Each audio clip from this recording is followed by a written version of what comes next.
If you've ever wondered how Donald Trump's supporters can continue to justify their support for him in the face of 91 felony charges, dozens of women who have alleged improper sexual conduct from Donald Trump, all of the horrible things he has said and done, like how can anyone in their right mind support this guy?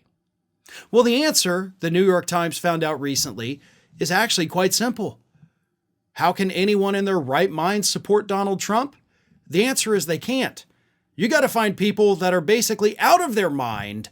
And once you realize that's who these people are, their support for Donald Trump suddenly makes a lot of sense. See, the New York Times recently set out to find out why these people still support Donald Trump, and they got their answers. It's pretty much what you would expect, but it's still kind of shocking to hear. One Trump supporter from California had this to say about why she still supports him. She said, "I know Trump's got a lot of baggage, but so much of it is make-believe. It's all fake. Not all of it, but so much of it, you know." I wish we could have gotten some elaboration on that, but I'm willing to bet she thinks that the criminal charges against him are what's make-believe. Okay? Even if the criminal charges were make-believe, you still admit that he has other baggage that is not make-believe. So even with the other baggage, you're still like, yeah, but I'm going to vote for him anyway. Like, that's kind of delusional. But more importantly, it's delusional to think that all of these felony charges he's been hit with are make-believe. Like, that's not a rational thought. That's not the kind of way a normal person's brain operates. This, to me, is a symptom of something wrong. Now, we as a country have failed miserably on the mental health front. And I think that plays a role here. We have people that are going about their daily lives that are telling us reality isn't real. Like, all of these things happening to Donald Trump is totally fake. And I don't know if it's due to some kind of underlying problem or if they've just been brainwashed to the point where they believe it, which could also be viewed as a bit of a, mental problem. Either way, people like this, they need help. Like, they need help, and we are not equipped as a country to get these people the help that they need.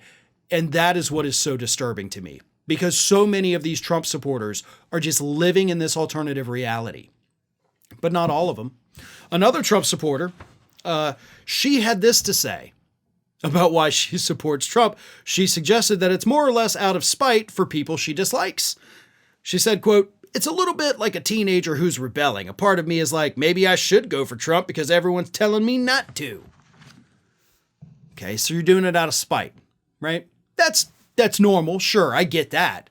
Like, I don't think there's something wrong with that person necessarily. I do think you're a bit of an ass. Not everybody has to have some kind of problem that needs to be addressed. Some people are just jackasses, right? And we do have to understand that, like, as a culture, as a society, as a species, some people are just a-holes. And they like going against the grain for the sake of going against the grain. And you have a lot of that with these Trump supporters. Those are the ones that you see online, like picking fights, like, oh, you're so mad that Trump's so successful, huh? Oh, I love drinking out of my mug that says liberal tears. Okay. But there's more at stake than just, a teenager rebelling and sneaking out to go hang out with their friends for a couple hours. That's not what this is, okay? This is people's lives. You understand that, the outcome of elections impacts our lives. It impacts us financially. It impacts us situationally. It impacts families. It determines whether or not some people live or die. So you don't get to just be like, oh, I'm just going to do it to be edgy and cool. Yeah, you can do that when you're not the one paying the ultimate price. Except, let's be real, most of these Trump supporters do pay the price for it because they're not living in golden mansions like he is. So they're the ones that end up ultimately getting crushed by his economic policies. So when that happens to you, I hope it's worth it. I hope your cool, fun rebellion thing plays out for you. because you're definitely not going to be able to laugh all the way to the bank because you're going to have nothing left. Hi everyone, this here is little Athena, and Athena would like to know why you haven't subscribed to Fair and Balanced yet, so please don't let Athena down. Subscribe today.